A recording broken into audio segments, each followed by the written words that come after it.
Is that okay? Can people hear me okay? Yep. Okay, thanks very much for inviting me. It's clearly a very important disease to learn more about. As Stephen and Chris have said, I'm from the UK Biocentre, which is effectively the service arm of UK Biobank. Were they right? No, I think you have to go through right to the end. Just click all the way through, have extra slides. Keep going. Yeah, there we go. Sorry. So UK Biocentre is effectively the service arm of UK Biobank. So today I'll talk to you a little bit about UK Biobank, not very much, just to give you a taste really, and to tell you where we came from, so how Biocentre came out of that, and then how we came to run the NIHR National Biosample Centre. The film at the beginning was very moving, so it's great to be involved in this disease area. Hopefully the funding is granted for the study, and we get to play a part in it and really help to make it the study that it deserves to be. So my talk's not going to have an awful lot of science in it, and it's not going to have anything about ME really, because I don't have a background in that. So really it's about how we can facilitate the study on the project's behalf. So I'll talk to you a little bit about the services we offer. I will talk about a couple of projects that we've run to give you an idea of what we do.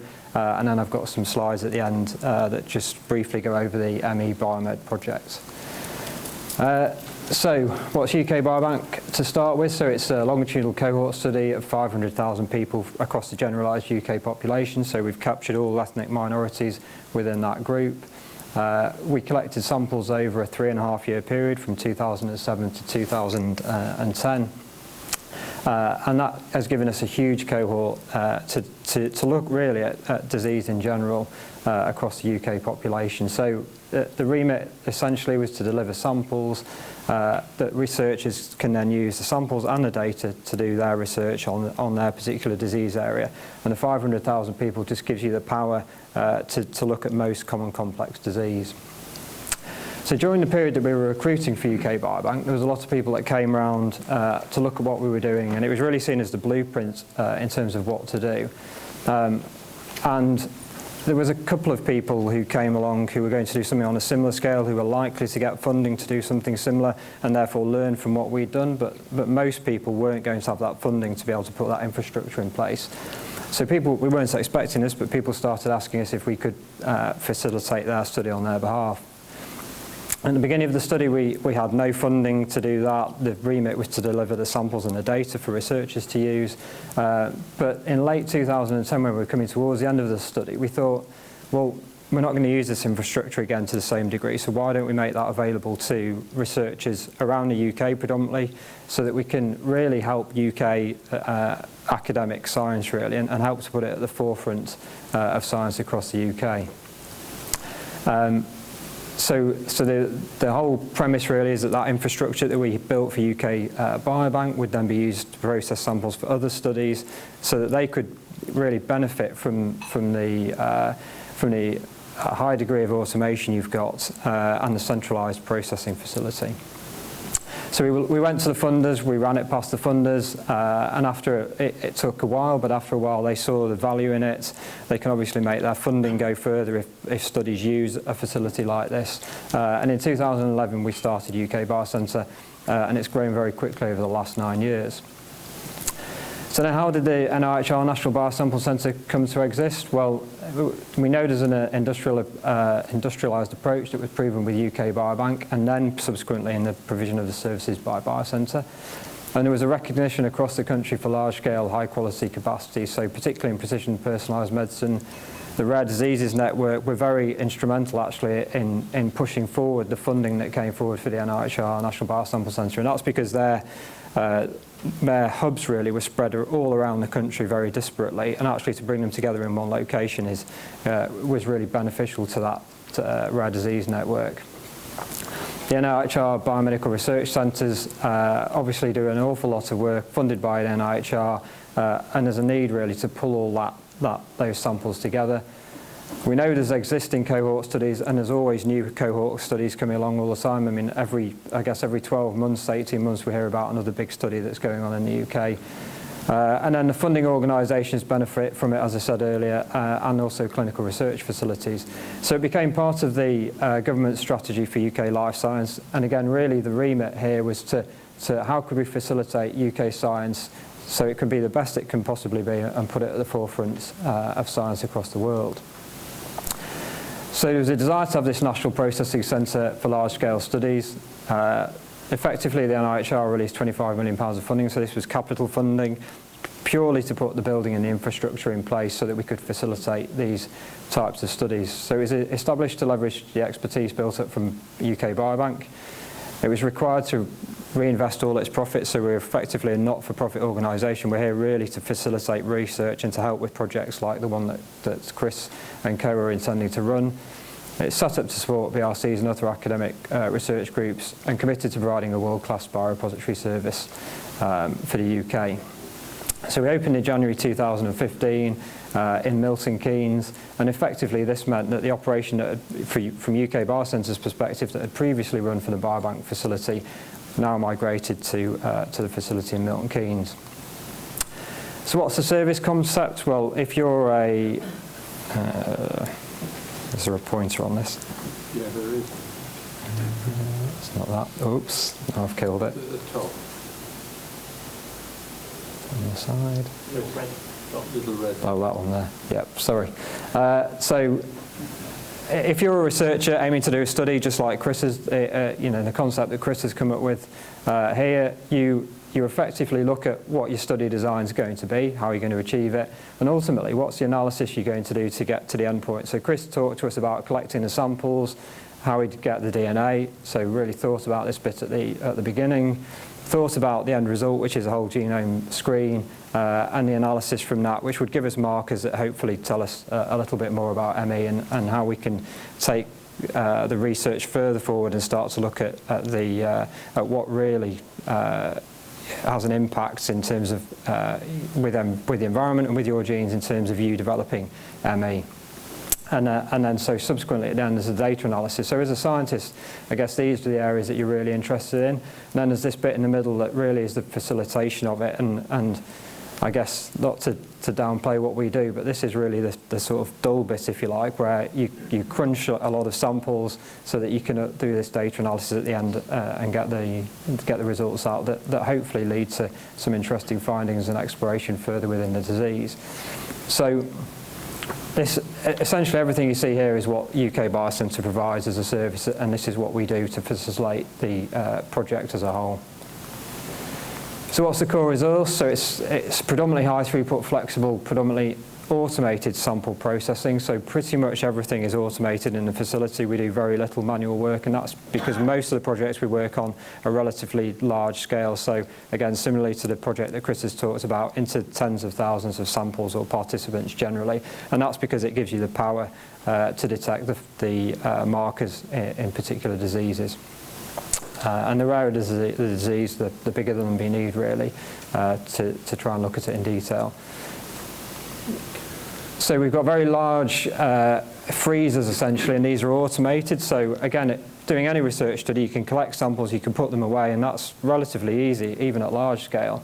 But then when you come to pick them out later because you want to look at certain individuals within that cohort, and even within this ME cohort, I guess you could be picking out individuals with different traits, different backgrounds, or different phenotypes even. So to pick across the 20,000 people when you've got them in, say, a manual freezer becomes extremely difficult, and to maintain sample and data integrity becomes even harder. So with these fully automated freezers, we're able to control that, we're able to pick quickly, which again facilitates better sample integrity, so better results, and better data integrity, which means you've got less chance of any linkage issues between your original sample and your subsequent DNA sample and any samples that arise from that sample.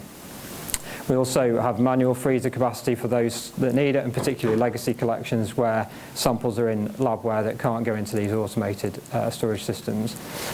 We deal with other people's freezers, and I guess pertinent to the ME Biomed project, again, one of our main services is DNA and RNA isolation. So we've already worked on the GLAD study, which is a mental health study running in the UK, very similar actually in concept to the one that Chris has talked about, and they've used social media to recruit people. So they're aiming to recruit 40,000 people, and they were aiming to have finished that by now. They had a very good tranche at the beginning of recruitment, and then things slowed down a little bit, and they've had to do another campaign. They're at about 30,000 people now. For many studies we offer haematology analysis, and then I guess the important bit is to make sure that everything here is backed up and we don't lose anything in terms of data or your samples. So we've got full backup of the power systems. We always recommend that we store duplicate samples at a secondary site, so we have a secondary site as well, just in case anything happens to the primary samples.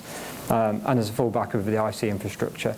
We also have an HTA license, which is absolutely imperative for samples that have cells within them, and we run to an ISO standard, which is 9001. So in addition to that infrastructure, we've got a comprehensive laboratory information management system, which again is responsible for tracking all the samples and all the data, which ultimately means that the results you get out at the end can be trusted, and the genetic analyses, you can have full faith in them. And that's what the whole setup's about, really, making sure you've got that data integrity throughout. We've got backup systems to make sure that we don't cause any damage to the samples in the event of electrical failures and such like, and we can actually run the facility for a week on this diesel generator. And of course we've got areas in place to maintain sample security.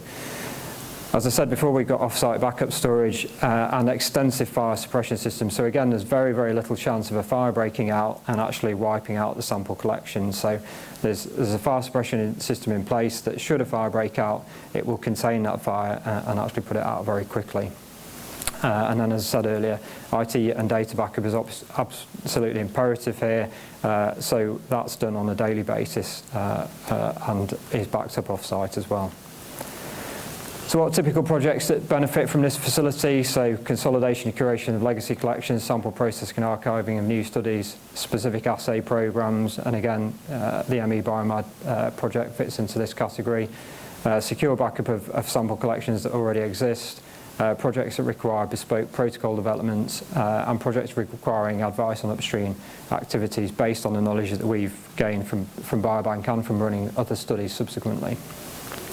So I'll just give you a couple of example projects. So the interval projects, it's a project that we started in 2012. So this is from the NHS-BT, and it's across 50,000 blood donors. Samples were taken at 2 time points.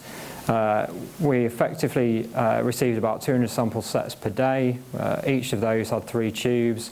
Those were processed, and we generated about 1,000 aliquots a day. So just to put it into context, this is quite a large study, but in UK Biobank we got about 4,000 to 5,000 blood tubes a day and generated about 25,000 aliquots per day for UK Biobank. So this is large, but that gives you a feeling for how large UK Biobank is. So we ended up with 500,000 aliquots in total, and we've done a number of retrieval and reformatting tasks now. And actually, if you look at the interval study and go to their website, you can see that they're really generating lots of very, very interesting data. The actual aim of this study was to look at whether at the time when they started, blood donation levels were relatively low, and they were looking at whether they could take blood from people more frequently. So essentially, for men it was 12-week donation interval, they looked at 8 and 10 weeks, and for women it was 16 weeks, and they looked at 14 and 12 weeks. The result of the study showed that if you did a little bit of analysis on the patients up front, then you could indeed reduce that donation period so that you could improve blood stock levels. Subsequently from that, they've gone on to run 2 more projects. So the COMPARE project, which was actually a project to look at anemia in blood donors, so look at 2 different methods of measuring anemia before the study starts. And then the STRIDES project, which has just started actually in November, is looking at fainting in blood donors. So I guess the byproduct of the primary aim of these projects is that they generate large cohorts that then can be used actually to study disease in general. So again, this is all from a Cambridge group in collaboration with the NHS-BT, and it's an incredibly useful study, actually generating very exciting data. And then a study that many people might have heard of, the Genomics England project. So this started in 2015, and I actually finished collecting at the back end of last year. But we've actually gone on to work with them and they're still recruiting patients, primarily the patients that have cancer now rather than the rare disease patients, but we are still getting samples through the door. So the aim was 100,000 genomes, and they've surpassed 100,000 genomes now. Samples received by us on a daily basis from the genomic medical centres around the country. We essentially performed QC on that DNA that had actually been extracted at these genomic medical centres. So the DNA was isolated here under clinical guidelines so that the results could then be used to treat patients at a later date. And actually this study was a precursor and a pilot, if you like, to rolling out genetics across the NHS as a clinical and diagnostic tool. I should say that, so after we'd done the QC, the samples then went to Illumina, and that's where the sequencing happened that then fed the data back into Genomics England. So this is just to show you the kind of people we work with, as I said before, predominantly academic science. We do work with some commercial entities, some pharma companies, and really the advantage to doing that is that gives us a little bit more funding to grow the facility so that we can do more work for the academic institutions. So how are we facilitating the ME Biomed project? So the aim is to perform, as Chris said, a whole genome analysis on the cohort of 20,000 individuals, and to establish a cohort that facilitates extensive and reproducible research in the field. So I think this will go on to be a cohort that's used for years to come. And to give you an idea, I know we're only talking 20,000 people, that's pretty large in a disease like this, but this just shows you why power is so important. So this is coronary heart disease versus systolic blood pressure. When you look at 5,000 people, it's very hard to decipher any trend there at all. When you move to 50,000 people, then you can start to see the trends emerging, but the error bars are quite large. And then when you move to 500,000 people, you can see very, very clear trends here and relatively small error bars. So we're not able to go to this kind of number in this study, but I think 20,000 is pretty ambitious considering the disease area. So what are the methods that we'll employ? So as Chris said, we'll collect the saliva samples from affected individuals, we'll extract the DNA from those saliva samples, and then we'll facilitate the genome-wide screen across the cohort. So we'll do that in partnership with, likely with Affymetrix, and we'll use the same chip that was used on the UK Biobank cohort, which is the Axiom chip from Affymetrix. The benefit there, as Chris said, is that you can actually use samples and sample data from UK Biobank and use the SNP data that's been generated there already. What's our role? So it's to provide a centralised processing facility. Again, there's considerable benefit to processing centrally rather than processing at disparate locations, the standardisation you get from that. So we could facilitate good sample integrity, as I said before, good data integrity. We've got high throughput, which means we can deliver, if the recruitment levels are high, we can deliver against that and allow us to get to the endpoint earlier.